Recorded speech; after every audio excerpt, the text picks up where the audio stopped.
రాష్ట్ర సర్వతోముఖాభివృద్ధికి కేంద్ర ప్రభుత్వం నుండి అప్పుల రూపంలో కాకుండా గ్రాంటుల రూపంలో నిధులు రాబట్టడానికి రాష్ట్రంలో అధికారంలో ఉన్న కూటమి ప్రభుత్వం కృషి చేయాలని సిపిఐ రాష్ట్ర సహాయ కార్యదర్శి జేవి సత్యనారాయణ మూర్తి డిమాండ్ చేశారు. కాకినాడ అన్నదాన సమాజంలో ఏర్పాటు చేసిన మీడియా సమావేశంలో సిపిఐ నాయకులతో కలిసి ఆయన మీడియాతో మాట్లాడారు.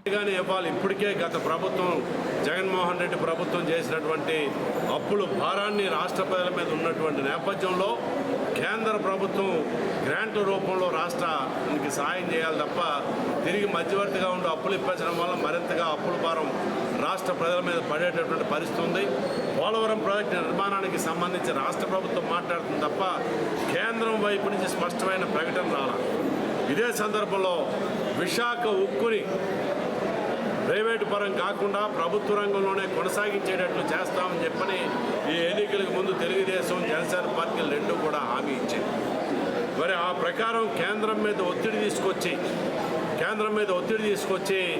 దాన్ని విశాఖ ఉక్కుని దానికి సొంత గనులు కేటాయించి ప్రభుత్వ రంగంలోనే కొనసాగించేటట్లు చేయాలి. అలా చేయలేకపోతే దాన్ని కనీసం శైలిలోనైనా విలీనం చేయడం ద్వారా ప్రభుత్వ రంగంలోనే కొనసాగేటట్లు చేయాలి.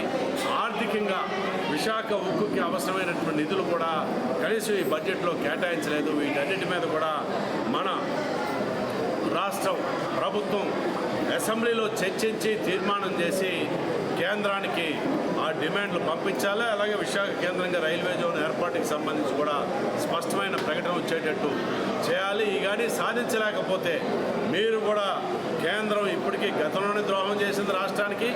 ఇప్పుడు మన రాష్ట్రం నుంచి ఎన్నికైనటువంటి పార్లమెంటు సభ్యుల మద్దతుతోని కేంద్రంలో ప్రభుత్వాన్ని కొనసాగిస్తూ ఉన్నా కూడా ఈ రాష్ట్రానికి న్యాయం చేసేటటువంటి పద్ధతుల్లో వాళ్ళ విధానాలు లేనప్పుడు మీరు గట్టిగా గొంతు ఇప్పి మాట్లాడకపోతే మిమ్మల్ని కూడా ఈ ద్రోహులుగానే రాష్ట్ర ప్రజలు భావించాల్సినటువంటి పరిస్థితి ఉంటుందని చెప్పని తెలుగుదేశం పార్టీకి అలాగే జనసేన పార్టీలకి విజ్ఞప్తి చేస్తూ కనీసం ఎప్పటికైనా కేంద్రం మీద ఒత్తిడి తీసుకొచ్చి రాష్ట్ర సమగ్ర అభివృద్ధికి అవసరమైన నిధుల్ని కేంద్రం నుంచి అప్పుల రూపంలో కాదు గ్రాంట్ల రూపంలో రాబట్టడానికి అన్ని రకాలుగా కృషి చేయాలని చెప్పని పిలిపిస్తున్నాం.